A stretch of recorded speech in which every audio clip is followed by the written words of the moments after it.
Welcome to Fearless with Jason Whitlock. I am Jason Whitlock, your host. Happy Monday. Awesome to be here. I'm so glad. Listen, I'm not going to lie to you. I had a very invigorating, fun, challenging, different weekend.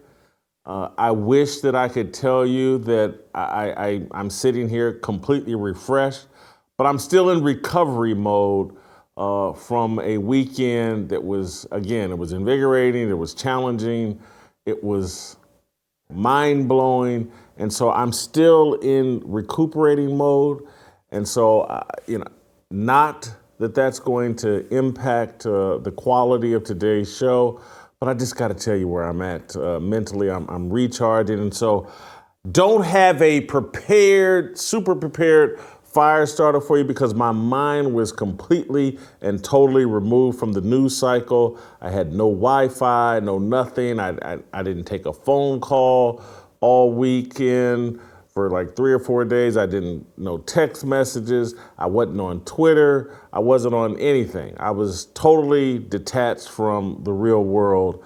And so I'm playing a little bit of catch up because if we were on task and if I hadn't been so distracted over the weekend, I probably would have gone and saw the movie Barbie and the movie Oppenheimer to give you guys a great take on those things, because that's kind of dominating the pop culture space right now. Later today, I'm going to go see the movie Barbie, and I think we'll talk about it tomorrow.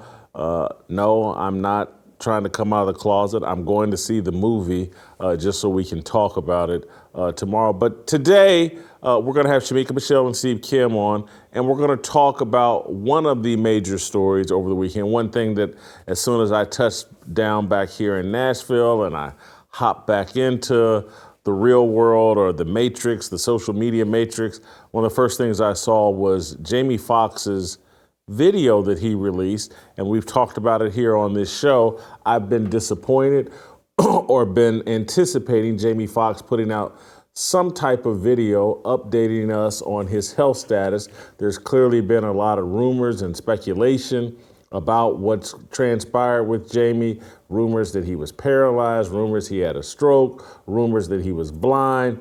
Jamie posted a video. Let's watch the clip.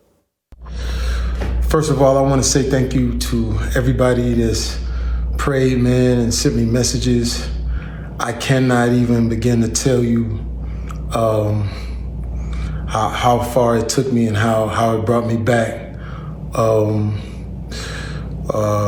went through something that I thought I would never, ever go through.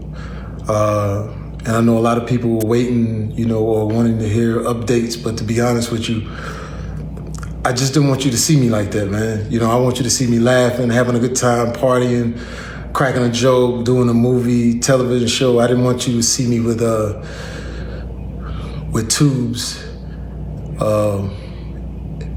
running out of me and trying to figure out if I was gonna make it through. And to be honest with you, my sister Deidre Dixon, my daughter Corinne Marie saved my life. So to them, to God, to a lot of great medical people, I'm able to leave you this video.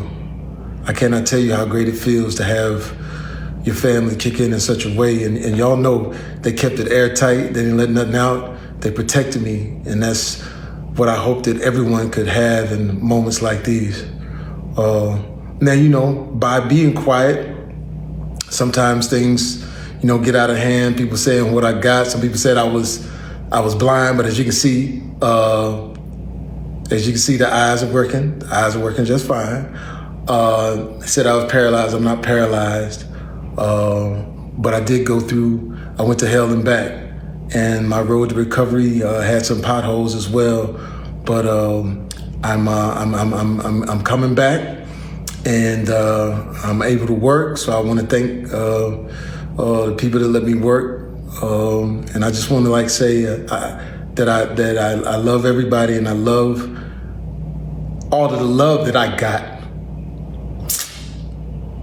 And man, I know they talk about people crying on videos. You can do take two, but I'm not gonna do a take two. It is what it is. And if you see me out from now on and every once in a while I just burst into tears, is because it's been tough, man. I was sick, man, but now I got my legs under me, so you're gonna see me out.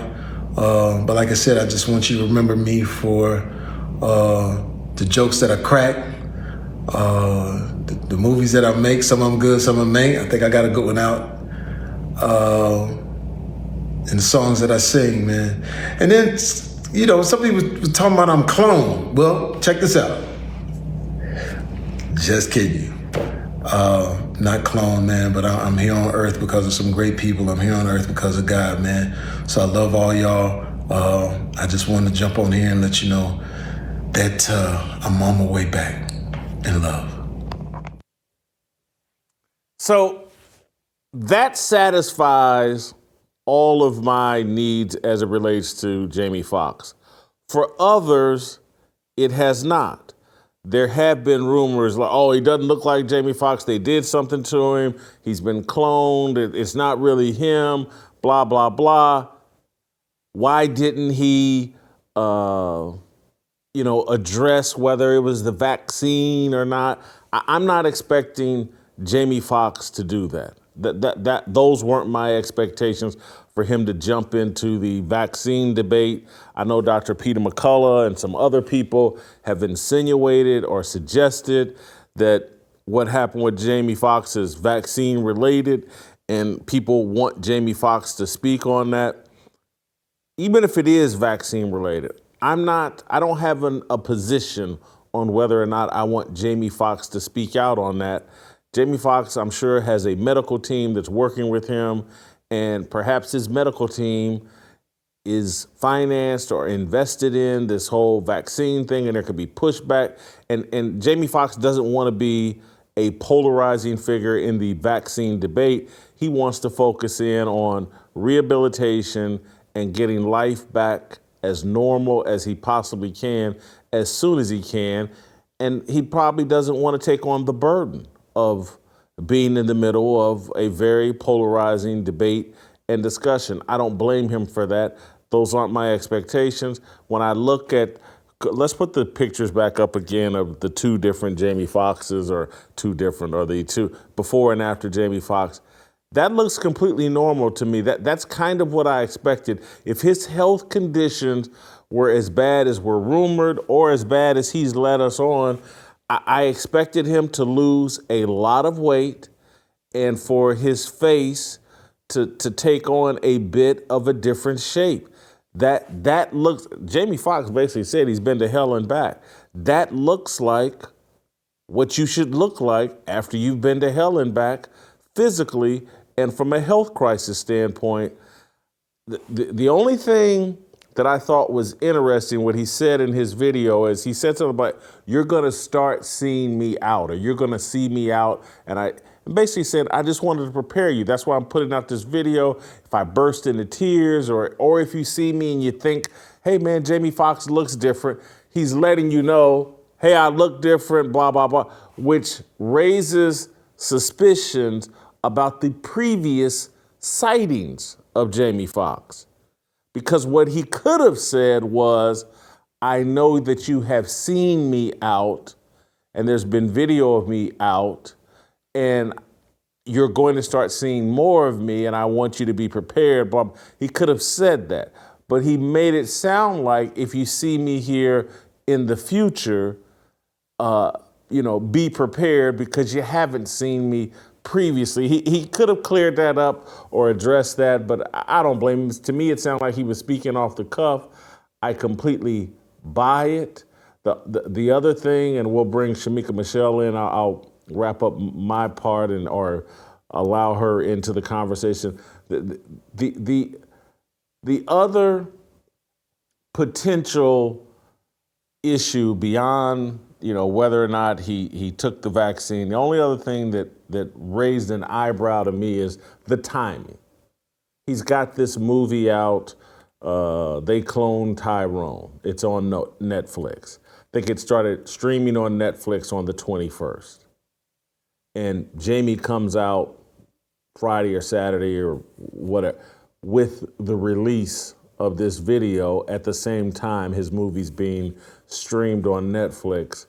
And it's like, if not for promotion of the movie, would he be putting out this statement? Did the movie premiere on Netflix, his latest work, did that force him to put out this video? Was it driven more by that or more by, hey, I need to tell my fans and all the people concerned something? That was the only other thing that kind of raised an eyebrow to me, was the timing and it having come on the heels, the very close heels of this movie being released on Netflix. Other than that, I just want to wish Jamie well on his recovery and hope that he has a full recovery. I think he's one of the most talented people in Hollywood. I think he's hilarious. I love his music. Obviously, he's a tremendous actor and comedian. Anyway, those are my thoughts on Jamie Foxx and Shemeka. I know you watched the movie, They Cloned Tyrone, and I think you've had a little bit of a different experience. Am I right? Did Jamie Foxx at some point tell you on site? A little tension between Jamie and you. Anyway, your thoughts on Jamie's video updating us on his health. So yes, he did tell me on site, which is one of the reasons I'm cheering for a full recovery, because I want him to keep his promise. If you owe me an ass whooping, bring it on, Jamie. Bring it on. I'm ready.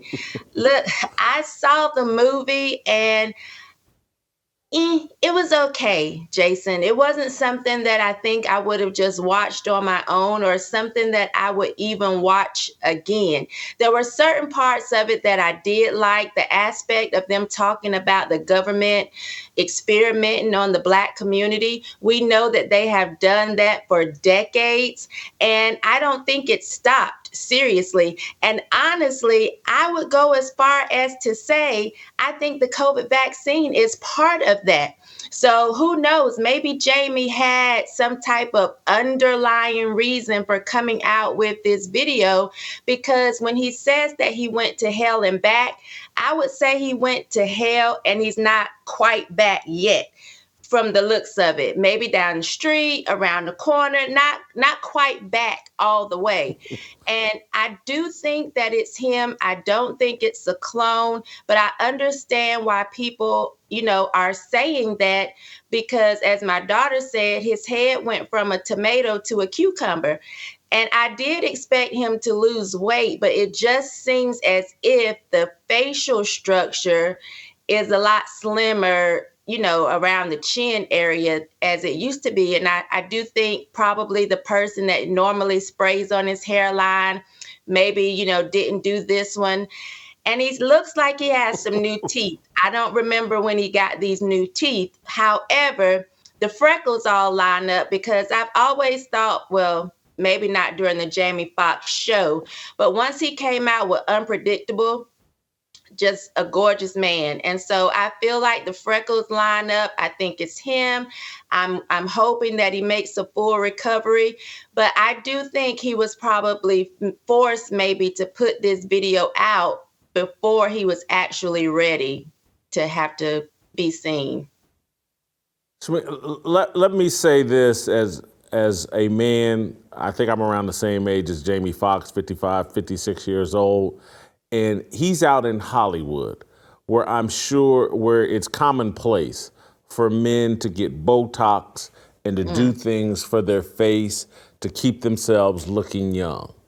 And so when you go to hell, health-wise, that normal upkeep that Hollywood's been doing, making you up, the Botox and all the other things they do to make you look a bit younger and always on point, all that goes out the window, and it's just, am I going to survive? Can I keep this food down? Blah, blah, blah. And so now it's like we're seeing like, oh, this is what Jamie looks like when he can't get the normal facial work that's offered to you in Hollywood, and so it does, because he's been down 3 months, if perhaps a little longer. So it does. That's where I just go back. It doesn't surprise me, let a woman go 3-4 months without her normal Botox treatments or whatever else she gets.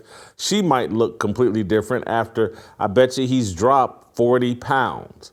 And if I drop 40 pounds, that's not a high percentage of my weight. But if a man that weighs 185 pounds drops 40 pounds, that's 25% of his weight or 20% of his weight. So I'm just not shocked that he looks dramatically different. But and I think he's talking a bit slower, which, again, I don't know. It looks to me like, or sounds like, he perhaps had a stroke. And doesn't a stroke kind of change the appearance of your face as well? Yeah, I guess it could. And it could also be the teeth, because those are definitely some new teeth than what I remember, because his right front tooth was just a little bit longer than the left one. And now they're almost perfect. But what I hear you saying, Jason, is he wasn't able to get his adrenochrome. Is that what I hear you saying? Possibly. Maybe he's off the baby blood. I mean, they're doing that, and that's nothing to laugh at, but it's a good joke. But yeah, this whole thing. Do you think he owes us an explanation about whether this is vaccine related or not? I don't. I don't think he owes us anything, but I would like for him to. It would be nice if he did, and it may just be more of I told you so for me, like, wanting somebody to come and confirm I told y'all so. So that could be what it is for me. But no, I don't think he owes us anything. He's doing exactly what he needs to do, which is to get healthy and to get strong again, and to just make sure he's here for his family and his close friends. But I definitely would love for him to say, because there are people that are still getting booster shots. I know someone who just got their 6th shot. And, I would like for someone to come out who holds some weight in the Black community to say, it didn't work out so well for me. I really think that this was it. Although Dr. Peter McCullough has come out and said that he's kind of insinuated that he knows that's what it is, I would love for Jamie to say something, but he doesn't owe us anything. I just think that's really high risk, because just think the COVID cult, the vax cult, has a lot of hostility towards people that don't take the vax. And so if I'm going into a hospital and I'm dependent upon the healthcare system and people involved in the healthcare system who aren't family members or friends that I know, and I want that system to take care of me, I'm not going to be a disruptor to that system. I'm not going to pick a fight with that system where they're all invested in the vaccine and promoting the vaccine. They hate people that don't take the vaccine. Those very people are capable of not giving Jamie Foxx the right care for being on the wrong side of that argument. And I look at Damar Hamlin and why he hasn't said anything and played things close to the vest. We're all basically scared into silence because we all like, well, we may need those people down the road. And if they don't like my politics or where I'm at on this whole vaccine thing, it could cost me my life. And who knows, even family members, in terms of just the kind of care that you get, because, we'd love to think these people are all perfect and they all follow the Hippocratic oath of doing no harm. But as we can see with the vaccines, that's just not true. So I think it's an unreasonable expectation for a multimillionaire who, again, they're making movies are probably somewhat dependent upon big pharma backing and supporting them. And so he's caught up in the globalist cabal like everybody else in Hollywood. And now that his life's on the line, it'll take a deathbed confession for someone to like, well, I got a week to live. Let me go ahead and tell these folks, it's the vaccine got me. Y'all don't take, it's going to take this guy's 55 and he wants to live another 30 years out in Hollywood and be the toast of the town. And so he ain't going to be the one. He's not going to break the code of silence. Yeah, you make a very good point, Jason. And again, I think what he's doing is getting healthy and making sure he stays alive for his family and friends. So I definitely think you're right. I just wish that he would be more of an ice cube, to say, I didn't do it and they can take the money. Hopefully Ice Cube will actually stay healthy and not need, the hospital system anytime soon. But, I really believe that he did, in a way, tell us. Just coming out with this video, I believe it was the vaccine. He would have to actually come out and say, no, absolutely not. I was smoking crack. And he's going to have to tell me some other reason for it. But for me, I think that's what it was. I have no reason to believe Dr. Peter McCullough is lying to even insinuate that that's what it was. So even without him saying anything, I'm leaning towards the vaccine. Yeah, sometimes people can tell you what they think by not telling you what they think. And so, good point.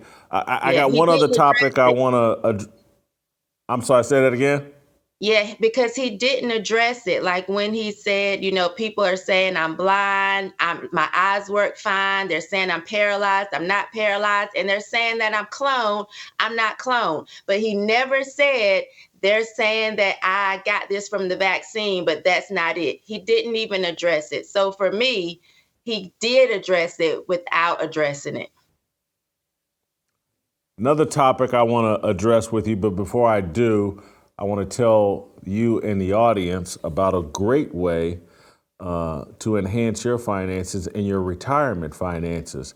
Have you been told to max out your 401k? The Wall Street casino loves to roll the dice with your hard-earned life savings. But the only thing Wall Street guarantees is that they will always get paid, whether you win or lose. Thankfully, there's a better way to grow your nest egg. Bank on Yourself is a guaranteed and predictable way to grow your hard-earned money. This retirement plan alternative gives you 100% control of your money plus tax-free income in retirement. Bank on Yourself provides guaranteed predictable growth and retirement income with no luck, skill, or guesswork required. You'll know what your tax rate will be in retirement. $0 under current tax law, which protects you from the coming tax tsunami. You're also in control. Unlike 401ks or IRAs, with Bank on Yourself, you get access to your money for any purpose at any time with no questions asked and no government penalties or restrictions on how much income you can take or when you can take it.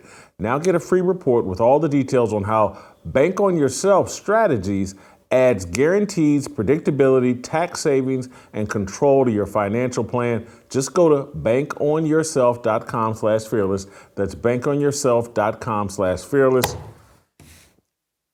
So in tune with our philosophy, bank on yourself, not others.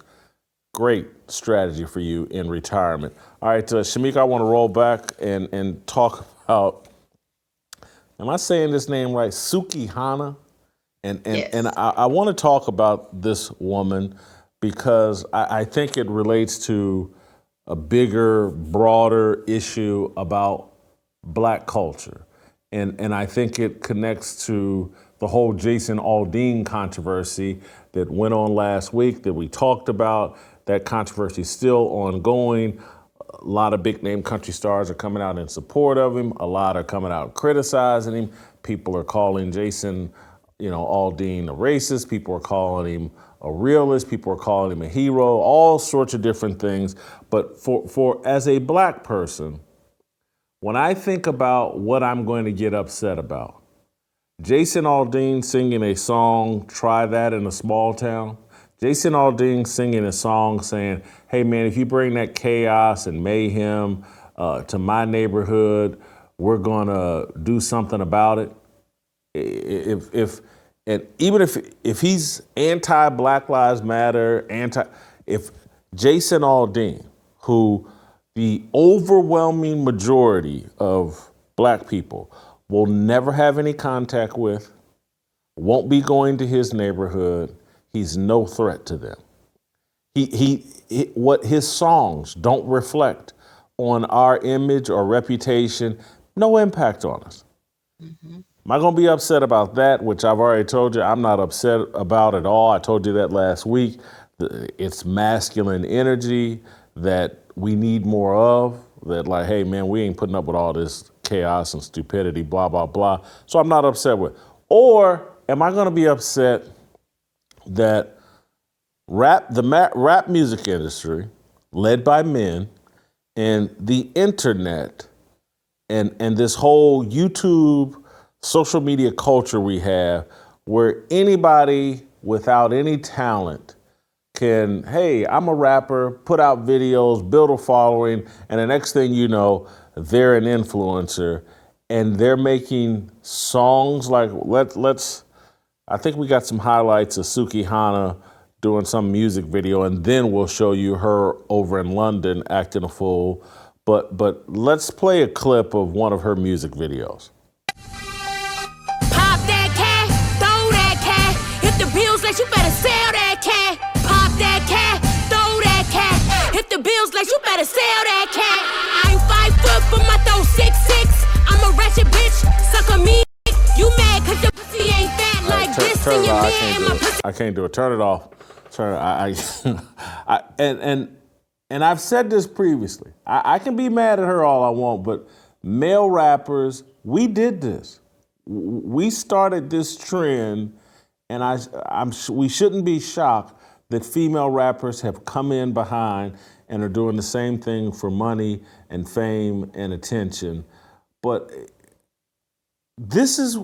her music is being defined, and this rap music is being defined as Black culture and how we're defined, and they have no problems getting people to participate and appear in videos with them as they make this music, and they're basically saying, hey, this is Black culture, this is what we do, we sell that cat, we twerk, we're overweight and we got our butts hanging out everywhere we can.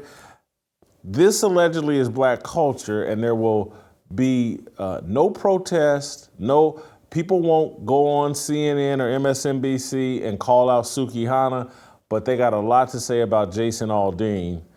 This sort of hypocrisy drives me crazy. Yeah, the song is 5 foot. I think a catchier title would have been Almost a Midget. I think she should have gone with that. It would be a better representation of what she looks like. You know, I think it's a disgrace. And like you said, I've seen so many people talking about the Jason Aldean song, but there are a few of us complaining about the foolishness that we see in this video. And it's sad because a lot of people do think this is Black culture because this is who is in the front. This is who they put up on a pedestal or put out there to the public to see.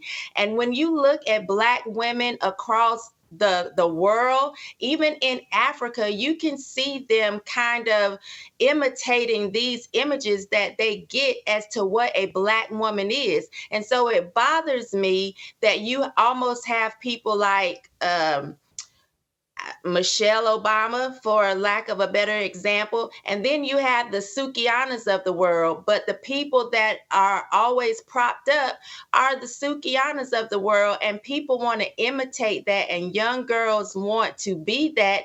And it's disgusting. I agree that the men put this out there. And so the women, in an attempt to bring shock value and to always one-up each other, they have to get nastier and nastier. What I'm hearing is because of Sukihana being in the WAP video with Cardi B, that's why Nicki Minaj has kind of Sexy Red.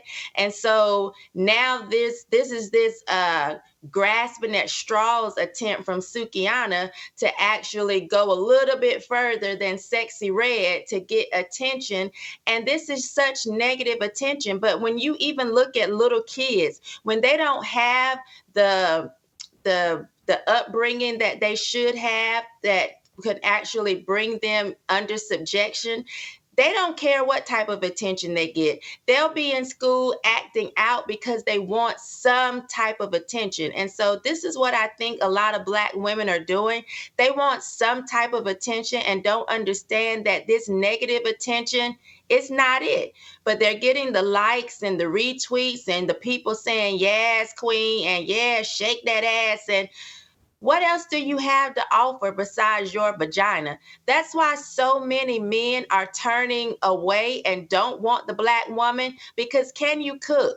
Can I sit with you when I'm having a hard day and I need some peace? Can you bring me that? Can you help me decide when I don't know what to do and I just need a listening ear to come to a decision for our lives? Like, what are we doing that all we are is vagina? And that's the message that they're putting out here. And that's how they're training up their daughters. Who let their baby be in the video? That is a disgrace. Who would do that? And for every other thing we're talking about, we don't like pedophilia and we don't want kids introduced to this stuff, the mutilation of kids. But do we want them introduced to this? This is crazy to me that people would even accept it, including Black people. Like, where do you draw the line? I can hear people already say, well, we can do both. We can be upset with Jason Aldean and that song and speak out against Sukihana, blah, blah, blah. I'm just sorry. One of them, Jason Aldean, and that song has zero clout, influence at all in the Black community. I didn't ask them, I didn't ask our team before today's show to cue up the Sexy Red going to perform at some junior high school and the kids all going crazy and she's singing, but that video's been popular over social media for more than a week. And again, it speaks to like, who has influence, who has reach, who do our kids actually identify with and mimic? And it's not Jason Aldean. There's not a Black kid in any of these urban areas that even knows who Jason Aldean is, knows what the song Try That in a Small Town is even about. They won't hear it, they won't repeat it, but they know who Sexy Red is. And they know who this Sukihana is. And they know what WAP means. And they know every lyric to WAP. And that, I'm called and you're called a sellout for speaking against Sukihana and Sexy Red. And why aren't you out? You don't have that same, keep that same energy for Jason Aldean. Why would I keep the same energy for, and again, I don't have a problem. Who knows? I may run into Jason Aldean tonight in Nashville. Who knows? Although I think he's in Florida. But I don't know his music. Black kids don't listen to his music. He's irrelevant in my day-to-day life. This stuff here with, the grooming of young Black girls, I wish we had the same energy as the white parents that are trying to stop this drag queen grooming. If we would stop this rap music grooming, if we had the same energy trying to stop that, that's what we need. And I saw that this weekend or when I got back this weekend, I was like, Jason Aldean or Sukihana, bigger threat. It's not even close. Sukihana is the real threat. Yeah, it's not even close. And we like to lie as a Black community. You hear so many people saying, oh, that's not Black culture. Oh, that's not Black culture. And I could say the same thing because there are like African dancers that I love, Black artists, painters that I love.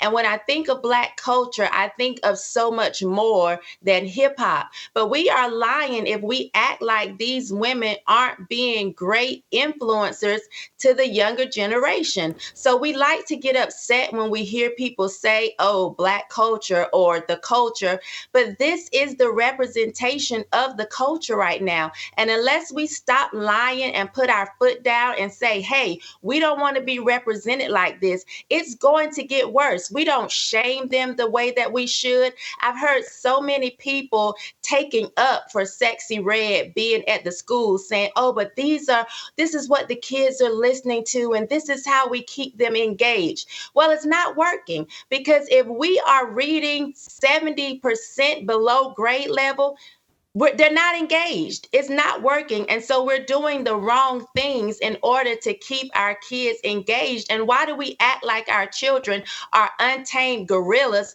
and need to be entertained constantly? They can learn just like anybody else. And so to me, it's an insult when we feel like we have to do these types of things for our children in order for them to be better or to learn or to excel. It's not working. So we need to get back to the basics, the reading, writing, and arithmetic, to actually raise some productive citizens. We complain about wage gap. We complain that Black people don't make as much as white people. What are we sending our kids to do? They can't read. They cannot read and they can't do math, yet we expect them to go out into the world and be scientists and engineers. No, what they're going to be is hoes and pimps, because that's what we're actually pushing on them every single day. Thank you, Shemeka. Great to see you. Great Monday. We'll see you tomorrow. You can email me and us at fearlessblazeshow@gmail.com. The star of the show is just around the corner, Steve Kim. Next. It's my obligation, no hate, discrimination, raising up your hands for freedom. Yeah, 모두 다 빨리 박수 쳐 기다리지 말고 서둘러 Reason that I'm back is to feed you raps I see that you up here below So fly All right, welcome back. Time for some Steve Kim, the Korean Cosell, joining us live from Los Angeles. Steve, Jamie Foxx released a video somewhat updating us on his health. What did you think of what Jamie had to say? Do you think he's a clone? Do you think did he owe us an explanation about whether it was vaccine related or COVID related? What did you think of Jamie Foxx's video? Jamie Foxx or Jamie Foe? Are we sure that wasn't Jimmy Fox or James Fix? I'm not sure. I mean, look, people can say, oh, you conspiracy theorists. Well, here's the problem. The conspiracy theorists, the Oliver Stones of the world, the batting average has been like Ted Williams the last couple of years. But I hope he's okay. Jamie Foxx is one of the most singularly talented, multi-dimensional entertainers I've ever seen. I do not know of a guy that could do as many things as well as he can, if that's him. And if it is him, I hope he's okay. Now, maybe it was the camera phone. Was it the vertical, horizontal, the lighting? And look, the guy was sick. The guy was ill. He was hospitalized. So, look, you're going to look a little bit altered. I just hope he's okay. Now, I don't know if it's our business if it was vaccine related or not. I really don't. I mean, this is why we have HIPAA laws. At the end of the day, I just want Jamie Foxx to be fulfilled in his life, doing what he does, and selfishly, from my individual perspective, to entertain me again. You know, I'm pretty good with the Jamie Foxx show reruns in living color. I still have the DVD box set, but he's got a lot more to give us. But that is something that he has to address. The problem is let's say he said, yeah, I got jabbed like I was facing Larry Holmes in his prime. I think he faces retribution and could be blackballed. Because you know the way, we just had an ESPN announcer on soccer just keel over That guy looked relatively healthy and pretty young, and it's happening more and more. And it's like this elephant in the room that nobody wants or is allowed to address. Listen, I don't want you to speak for Mario Lopez, but I do want you to speak as someone who works with Mario, is close to Mario, and just how protective they are of what little privacy they have left. And so I'm sure Mario can relate to some degree to what Jamie's going through and the desire to keep some things private. Yes, you have to serve your audience and protect your fan base, but at some point you're just a human being, you're just a guy, and that again goes to why I'm like, I don't need him to give me the full details on whatever health crisis he is. All I wanted to know was, hey man, I'm recovering, I think I'm gonna be okay, thanks for the love and support, and to clear the air. I'm like you, and I said it to Shemeka earlier. That's all he owes us. But I'm just wondering, from your perspective of working so closely with Mario Lopez, and how protective he probably is of what little privacy he does have. Yeah, I mean, look, he has a situation where he also has a family. That's what he's really trying to protect. And when you are in that sphere, in that world, and you work with NBC, you have to protect your space, and branding and imaging is not just about you as an individual. It is a collective. I mean, look, I am nowhere near the Q rating of Mario, but I knew at ESPN, look, as someone who had tweets that I had to take down, things I was told not to say that were of a personal belief that I thought were relatively benign, you multiply that by 1,000 times with the position that Mario's in, who has been in front of the camera, in front of millions of people, probably since his teenage years. And there are certain things that I think he has to say, you know what, this is what I believe, but you'll never get me to say it. I actually stay away from certain topics with Mario. You know why? I don't ever want to know. So I could literally say with all honesty, I don't know, because it's not my business. He's allowed as a public figure still to have a private life and to have private thoughts. That is still his right. It does not matter how much money he makes or how many times he's on TV. But it got me thinking, Jason, if you were taking that vaccine as a public figure against your will, but you had to do it, this is the way you kind of get around the, hey, was he vaxxed or not? You know, a couple years ago when everyone was virtue signaling about, hey, I got vaxxed, you should do it too, like those public service announcements. I really think if you're being forced to vax, I would get that thing done and stream it live on Twitter, YouTube, and Facebook to let people know, hey guys, it's like a hostage video. If anything happens to me, anyway, here I'm getting vaxxed. Good day, everybody. So that's the way you kind of get that whole thing out in front. That's what I would do. But again, I'm kind of crazy. That's just me. So you said something at the beginning, Cosell, that there's part of you, 20% of you, that thinks there's something weird or Jamie's a clone, or you don't buy the pictures, you don't buy the video. Are you just joking, or are you? I'm joking a little bit, or mostly. But to say that, to think that nothing is going on in this crazy world of ours, like I said, the conspiracy theories aren't so crazy anymore. I mean, you go back all the way the last 2-3 years, you know, when here's the thing, you used to be considered crazy if all you did was believe those conspiracy theories. My view is this, if you, at this point, if you don't believe any of them, I think you're crazy now. Again, just look at the recent events and look at the track record. Steve, I want to move on to some sports stuff, in particular. Jeremy Pruitt, former Tennessee head coach, says he gave a player's family some money out of guilt over the George Floyd deal. People laughed. I think they say he provided $300 in a Chick-fil-A bag, and his excuse was it was partially out of guilt over the George Floyd deal. Some people hear that and think Man, what a lame excuse. I hear it and go, oh, I can buy that. I wouldn't have done it, but I can buy that. I could buy some white guy feeling so much shame during the George Floyd deal that,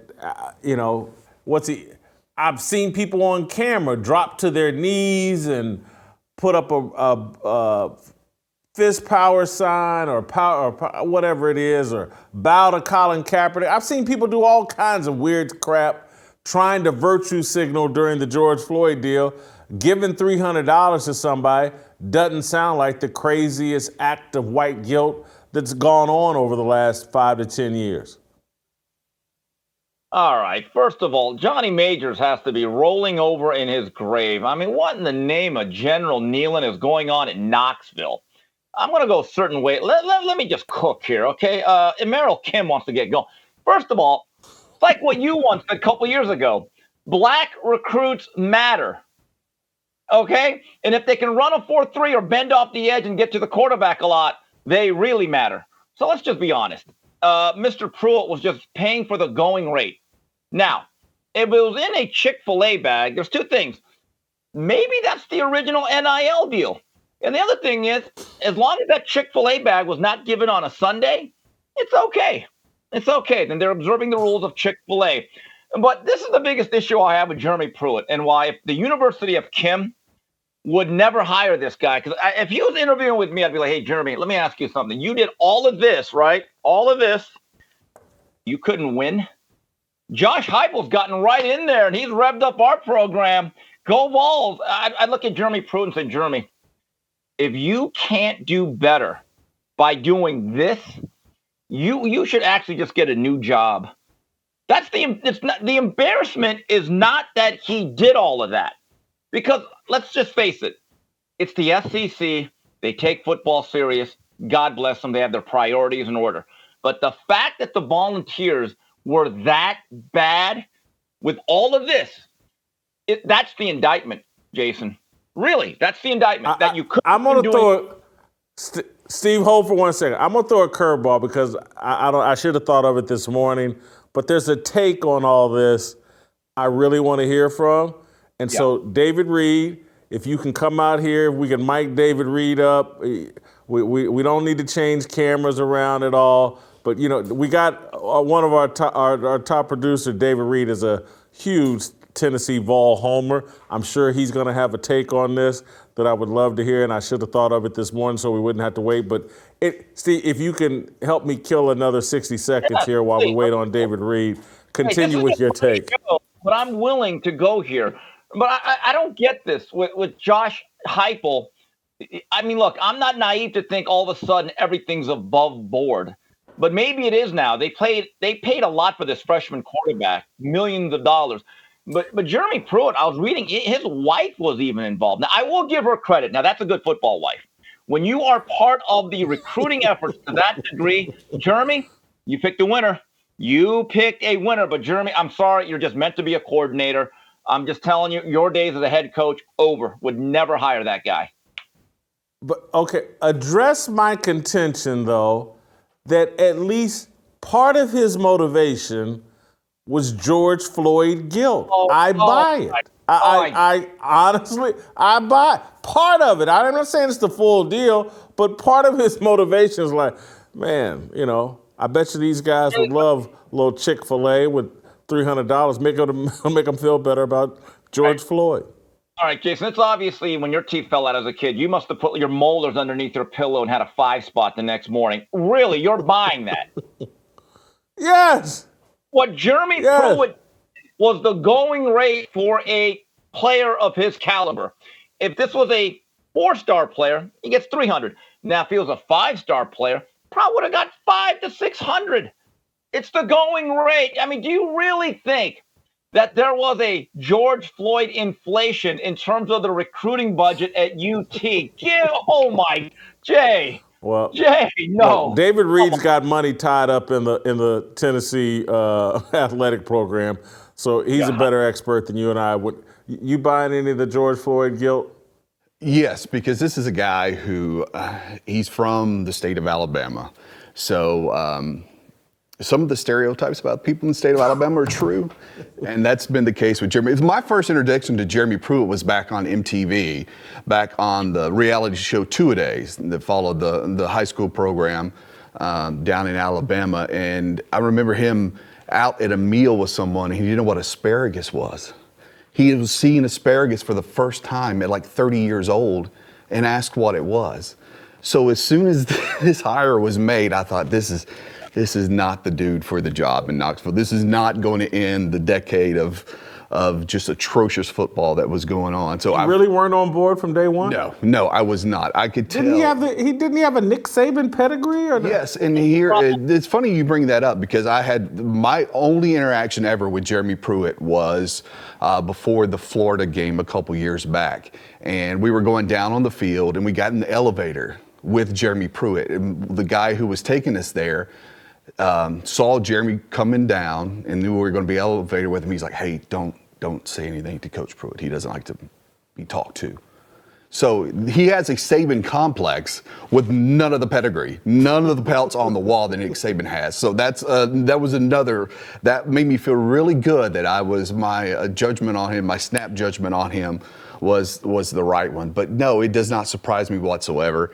It's embarrassing. Like, I'm ready to move on from this. I want to act like this never happened. I want to act like he was never hired, that there was never Chick-fil-A bags or McDonald's bags or Taco Bell bags being handed out to some of the most mediocre talent that's ever walked through Knoxville and not even seeing any results on the field whatsoever. I'm afraid to ask you this question. You give the wrong answer and I could get upset. Brady Hoke, Jeremy Pruitt. Who you like? Oh, come on. Gosh. Hoke. This is easy. Brady Hoke won.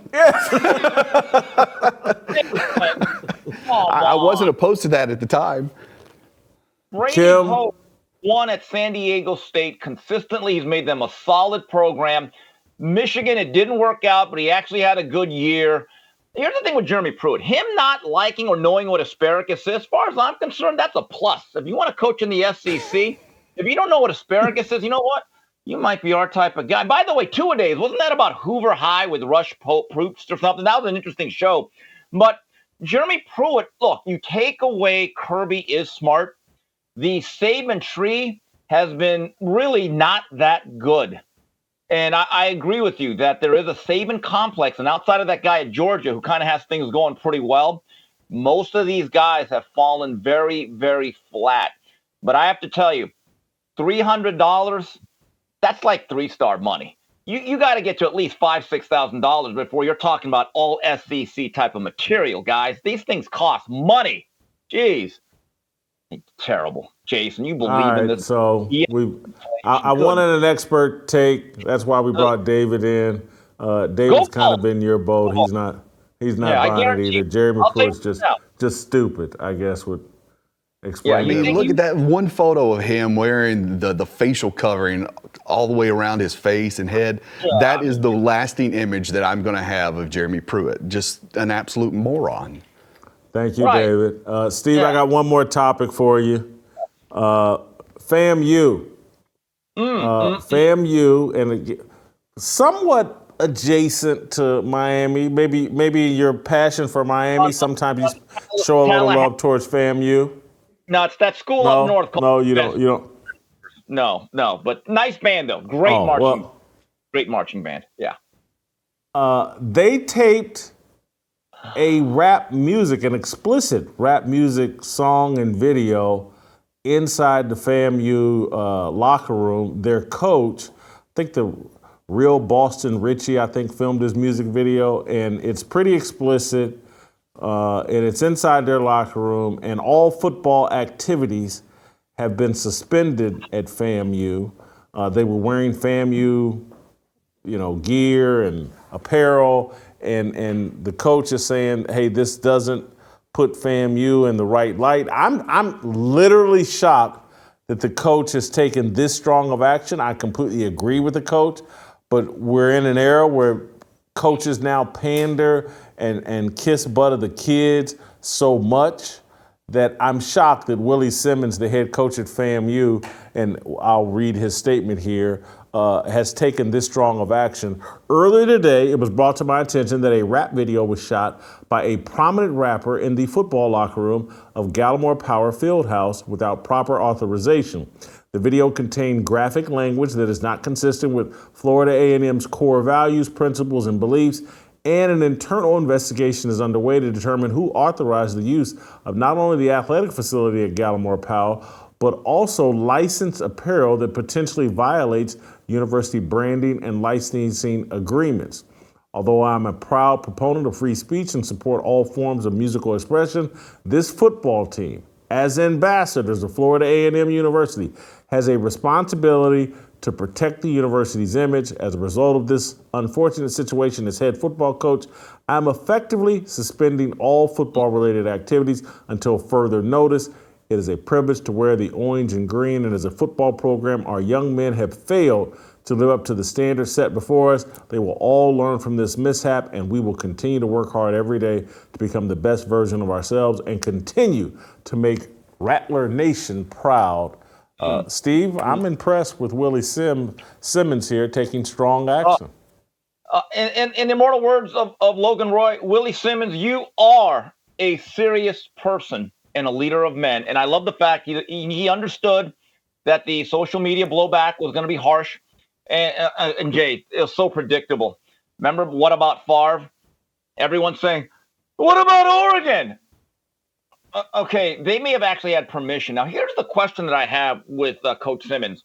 And just a question I have to him, actually. Number one, was it about the unauthorized use of the facilities, or did you not like the content of the music? Because I think that does matter, because I'm going to date myself here. If this was like Kid and Play doing a video with one of their songs, you know what they did. They were bubblegum rap. They were very fun. I enjoyed them. That's friendly. It's fan friendly. It's not going to embarrass the school. But if you're doing a lot of what modern day hip hop is, and not only are you in the facility, but you're wearing the gear, look, what university or higher learning institution would not have an issue with this? The other thing is, Jason, I know this. To go into those facilities, a lot of programs, you have to have permission to even step inside the locker room. Let me give you an example. Last spring ball, I was able to get access through a booster to a Miami spring practice. I had to be put on a list. I had to have a placard on me, and there's only certain areas I could go. I guarantee you, if I would have wandered into the weight room or the Miami locker room, I would have been tossed out like Jazz by Uncle Phil, because I'm not allowed there. And for a group of players just to say, I just set up shop in our locker room and we're going to wear FAMU paraphernalia with all the lyrics that are involved, I don't see how any sane, rational individual associated with FAMU would say, nah, we don't care what Oregon did. We're suspending this. I give Willie Simmons a lot of credit. I juxtapose this to this university dealing with 18 to 23-year-olds and how they've handled it and how Willie Simmons has handled it compared to this junior high school that brought in this sexy red to perform for junior high kids. They're chanting the song, my booty hole brown, my coochie pink, blah, blah, little kids. And here's a university with some real leadership and someone of some integrity saying, you know what, I know my kids think this is cool. I know this could potentially help with recruiting or whatever, but we're not having it. It's a tall glass of water in a desert that hasn't had water in months. That I didn't even know guys like Willie Simmons even existed anymore. Yeah. I just thought, unless it was they had shot a Jason Aldean video there, I guess that's the only time I would think anyone would be upset. And Jason, if you're going to shoot a video at Florida A&M and you don't include their marching band, that right there is a suspendable offense. You don't use that marching band in a music thing, that's a crime. By the way, what happened to the good old? Think about how far we've come. In 1986-87, Two Live Crew releases their first album. And I remember the whole group, led by Uncle Luke, Fresh Kid Ice, all them, Brother Marquise, had the Miami Hurricane starter jackets on. And I thought it was a great recruiting tool in certain parts of the country. And that album cover to this day is still a classic. And, look, it was a certain type of music, and Luther Campbell was very close to the program back then. He would get sideline passes. But, Jason, I don't think even during the days of Jimmy Johnson and Dennis Erickson that Two Live Crew with songs like We Want Some Aham would be allowed to do a video on Green Tree practice field. I mean, it'd be like, wait a minute, even Miami back then had limits. They just, come on, give me a break. For anyone thinking that this is okay, like, go back to Ed Reed, one of my favorite people. When he started cursing up a storm, even though he was right about the conditions and what was going on in Bethune-Cookman, as soon as he started to use expletives over and over again, the wrong move. Again, that is still a college and a place of learning. There's a time and a place for everything, and that's not it. Steve, we will end on that note. We'll see you tomorrow. Great job as always. We'll play some tomorrow, and we'll see you tomorrow.